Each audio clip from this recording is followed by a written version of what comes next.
활동이라는 게 아주 뭐 동떨어져서 나는 지금 시간이 없어가지고 뭐 여행도 못 가고 이제 그래서 나는 휴식을 못 한다 이런 게 아니고 일상 속에서 그냥 사실은 나의 긴장을 조금 잘 다루는 활동이라는 걸 말씀을 드렸는데요. 이 휴식에도 기초적인 그런 게 있습니다. 제가 많은 데서 이렇게 강의를 하고 휴식이나 이런 거에 대해서 공부를 하다 보면 저희 이제 의학계에서는 과를 불문하고 모든 과 의사 선생님들이 수면을 사실 가장 중요하게 여겨요. 수면이 정말 중요합니다. 여기 보시면 이 이제 24시간 시계 같은 게 있는데요. 우리 몸에 모든 호르몬, 모든 장기의 신진대사는 나름대로 24시간 주기로 활동이 이렇게 정해져 있습니다. 24시간 내내 일정하게 호르몬이 분비되는 게 아니라 모든 호르몬들이 나름의 사이클을 가지고 24시간 주기로 돌아가요. 근데 이제 만약에 우리가 잠을 너무 늦게 자거나 너무 적게 자거나 너무 많이 자거나 엉뚱한 시간에 잠을 자거나 하면 이 호르몬 분비 이런 사이클이 다 깨지겠죠. 그러니까 2차적으로는 신체에 굉장히 장기적인 영향, 부정적인 영향을 미치게 됩니다. 그리고 이제 제가 원래 전공은 사실 조울증이랑 기분 장애예요. 햇빛을 보고 규칙적으로 일어나고 자는 게 기분 조절에는 너무나도 중요합니다. 그래서 만약에 쉽게 짜증이 나고 예민하고 그렇다면 뭐 기분 조절을 어떻게 해야 되느냐? 이제 막 너무 먼 데서 답을 찾지 말고 일단 잠을 굉장히 잘 자보는 게 가장 첫 번째 단계라고 생각을 합니다. 그래서 이 규칙적인 시간에 잠들고 일어나고 충분한 시간 잠을 자는 것이 정신 건강에는 사실 너무 중요하고요. 이 일조량이 기분이나 우리의 이제 피로, 에너지 레벨에 많은 영향을 미쳐서 이 수면 각성 주기가 기본적으로 확보가 안 되면 인지 기능이 이제 낮 동안에 다 떨어지고 쉽게 짜증이 나고 초조하게 됩니다. 근데 이제 많은 분들이 그 수면 주기 맞추는 거를 굉장히 어려워해요. 제가 많이 보는 학생분들, 이제 20, 30대 분들은 사실 그냥 자연적으로 이렇게 놔두고 맘대로 일어나고 자봐라 하면 실제 이 수면 각성 주기가 24점 몇 시간이에요. 그래서 24시간보다 조금 깁니다. 그래서 가만히 놔두면 청소년이나 청년들 자녀분들이 있으시면 점점 늦게 자서 한 바퀴를 돌게 돼요. 그러다가 이제 저처럼 한 40대 정도 되면 24시간이 맞아서 특별한 노력을 기울이지 않아도 일정한 시간에 일어나게 되고요. 50대가 조금 지나면 이 23점 몇 시간으로 좀 줄어듭니다. 그래서 어르신이 되면 될수록 자꾸 초저녁에 졸리고 새벽에 일찍 깨게 됩니다. 그래서 많이 그러세요. 그래가지고 윗분들이 이렇게 새벽에 출근을 하시잖아요. 그러니까 저도 전공의 때 저는 완전한 야행성이라 전공의 시절에 이제 전문의 시험 공부할 때도 새벽 5시까지 공부하고 오후에 일어나서 공부를 했었거든요. 원래는 그 주기가 저한테 편한데 이제 병원에서는 과장님들은 이제 새벽 5시부터 막 출근을 하시고 분명히 전날 회식을 같이 하고 새벽 2시 각자 집에 돌아갔는데 5시에 출근하셔서 아침부터 막 환자 이야기 하시고 그러면 너무 부담스럽죠. 그래서 이 수면 각성 주기가 안 맞아. 이게 굉장히 만병의 근원입니다. 생각보다. 많은 분들이 이제 젊은 분들은 일찍 자고 싶은데 일찍 누워도 잠이 안 오는데 어떻게 하냐 수면제를 먹어야 되냐 이렇게 물어보시고 이제 조금 연세가 들면 들수록 일찍 자고 이제 일찍 깨기 때문에 도대체 새벽에 자꾸 깨는데 아침에 늦게까지 자려면 어떻게 해야 되느냐 많이 물어보세요. 그럼 잠은 이제 보통 수면제를 병원 가면 처방을 해줘서 잠을 좀 길게 하거나 하는데 이 각 수면 각성 주기를 조절하는데 가장 쉬운 방법은 빛을 조절하는 겁니다. 그래서 아침에 일정한 시간에 일어나서 우리 눈에 강한 빛이 들어오게 빛을 노출시켜주면 그때 이제 이 뇌의 스위치가 각성 스위치가 켜지듯이 뇌가 딱 깨어나요. 그래서 아침에 이제 집중도도 확 올라가고 에너지 레벨도 올라가고 기분도 좋아집니다. 그러고 나서 한 이제 아침에 내가 8시에 스위치를 켰다. 그러고 나서 한 오후에 이제 밤에 14시간, 15시간 이후가 되어서 내가 이 수면 환경을 충분히 어둡게 하면 그때 멜라토닌이 확 분비되면서 잠들기가 쉬워져요.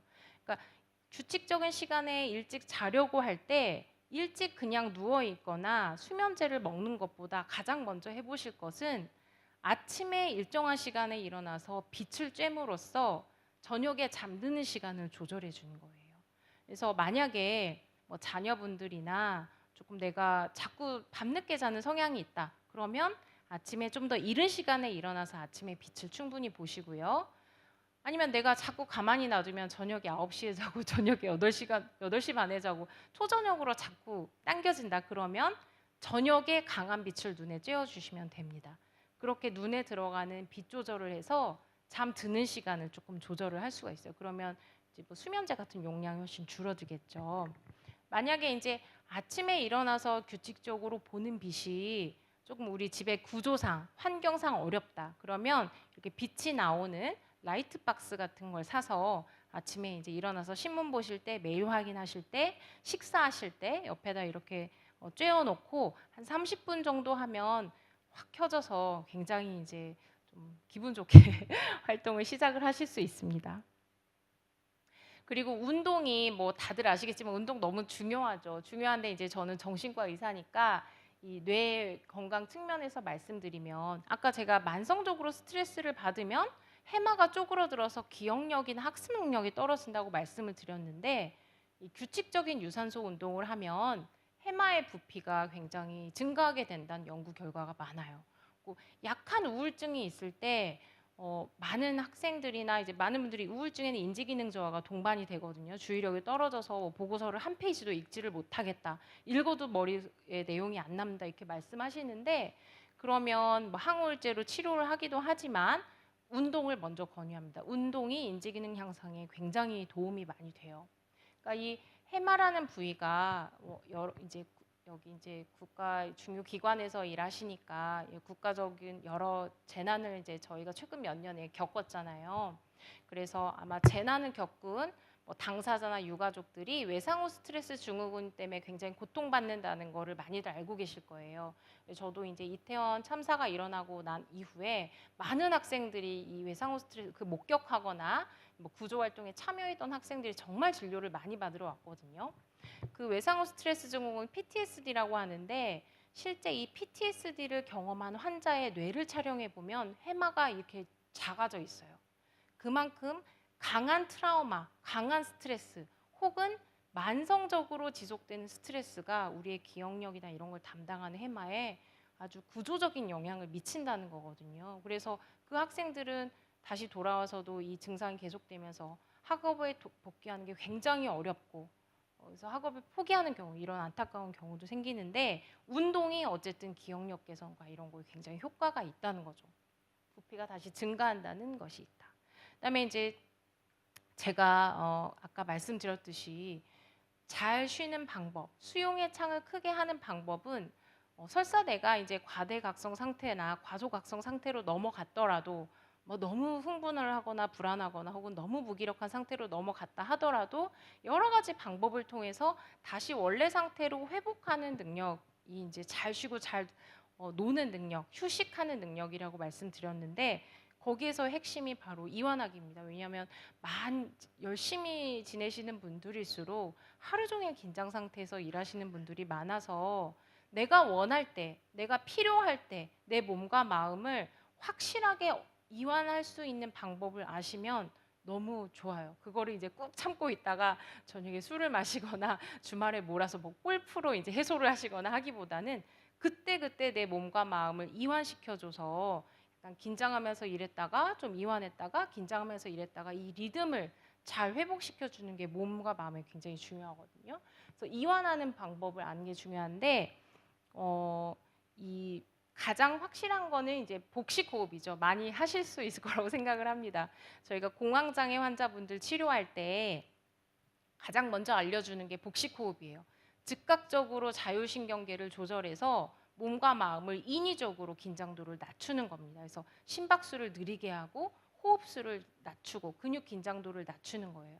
그래서 막 불안하고 힘들 때 많은 분들이 문제가 해결돼야 내가 이 불안을 놓지 아니면 불안을 유발하는 생각을 고쳐야 내가 고쳐 먹어야 왜곡된 사고방식을 바꿔야 내가 편안해지지라고 생각하는데 때로는 우리가 그냥 인위적으로 우리의 몸의 상태를 확실히 이완을 시키면 마음이 뒤따라서 이완이 되는 경우가 많아요. 그래서 문제를 해결해야 내가 쉴 수 있다. 문제를 해결해야 이 불안이 줄어든다라고 생각을 할 필요가 없이 인위적으로 여러 가지 방법으로 이렇게 복식호흡을 한다든지 이런 방법으로 이완을 시켜도 마음이 덩달아 차분해지는 경우가 있습니다. 이제 마음 챙김 명상에 대해서 좀 설명을 드리려고 해요. 마음 챙김 명상이 이제 처음에는 불교에서 시작이 됐는데 아마 명상을 접하신 분들이 좀 있을 거라 생각이 듭니다. 근데 이게 1970년대 후반에 의학계로 확 들어왔습니다. 그래서 미국의 이제 존 카바진이라는 분이 난치성 만성 통증 환자들, 약을 아무리 써도 통증 조절이 안 되는 환자분들 어떻게 통증 조절을 도울까 했는데 이 마음 챙김 명상을 했더니 통증의 강도가 줄었다는 거예요. 그래서 그 이후에 종교적인 색채를 빼고 마음 챙김 명상을 하는 그 프로세스를 이렇게 프로그램화 시켜서 지금은요 우울증, 불안장애, 뭐 폭식 이런 식이장애, 뭐 강박증 이런 정신질환 치료에 이제 응용이 돼서 광범위하게 쓰이고요. 그 이후에는 교육계로 들어왔죠. 그래서 미국의 뭐 사회 정서 학습에서 이렇게 공감 능력을 개발하고 정서 조절하고 스트레스 관리 능력을 아주 어린 시절부터 학습을 시키는데 마음 챙김 명상을 미국에서 이제 담임 선생님, 어린이집 선생님이 배워서 아이들에게 놀이식으로 가르쳐 주죠. 그다음에 이제 비즈니스 쪽으로 왔습니다. 그래서 구글이라든지 인텔이라든지 이런 회사에서는 이 마음 챙김 명상을 같이 하면서 직원들의 스트레스 조절하고 집중력을 향상시키고 또 창의성, 창의적인 사고를 할 수 있게 돕는 툴로 많이 이용이 되고 있습니다.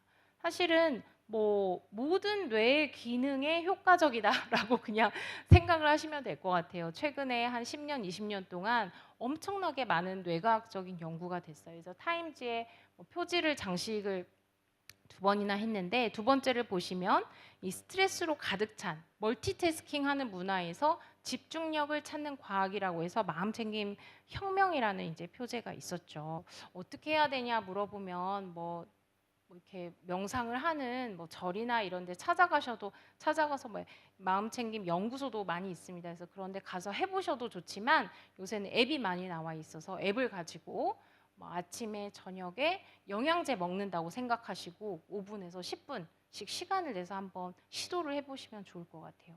일상에서도 되게 쉽게 할 수 있습니다. 저는 주로 언제 하냐면 진료 시작하기 전에 해요. 진료 시작하기 전에 환자분들 이렇게 쫙 리스트가 이제 외래 환자 리스트가 있잖아요. 그러면은 이게 좀 걱정을 불러일으키는 환자분들도 몇 명 있어요. 이분 오면 또 오늘 또 뭔 소리 할까 이게 걱정도 되고 긴장도 되고 또 이제 진료하다가 막 어떤 분이 뭐 자살 사고라든지 이런 거 얘기하면 저도 굉장히 심장이 두근거리면서 힘들고 그 상태로 또 다음 분을 보면 또 집중이 안 되고 이 전에 봤던 분에 대한 생각이라든지 긴장 때문에 다음에 환자분 와서 이야기를 하면 자동 조종 모드로 진료를 볼 수는 있지만 온전히 주의를 기울이기 어렵죠. 그래서 그 사이에 환자들 오기 전이나 진료 보기 사이사이에 뭐 정말 5초, 10초라도 있으면 호흡 조절하거나 여러 가지 방법으로 마음 챙김 좀 하면서 진정을 하기도 합니다. 그래서 일하는 중간에 아주 짧게라도 하실 수 있습니다. 확실히 비타민이나 영양제보다 확실한 효과가 있다. 그리고 기억력이 떨어지고 자꾸 실수가 잦아지고 여러 가지 이제 이런 변화 때문에 너무너무 걱정이 되신다면 잠을 먼저 주무시고 운동을 하시고 마음 챙김을 하시면 훨씬 좋아지실 것이다.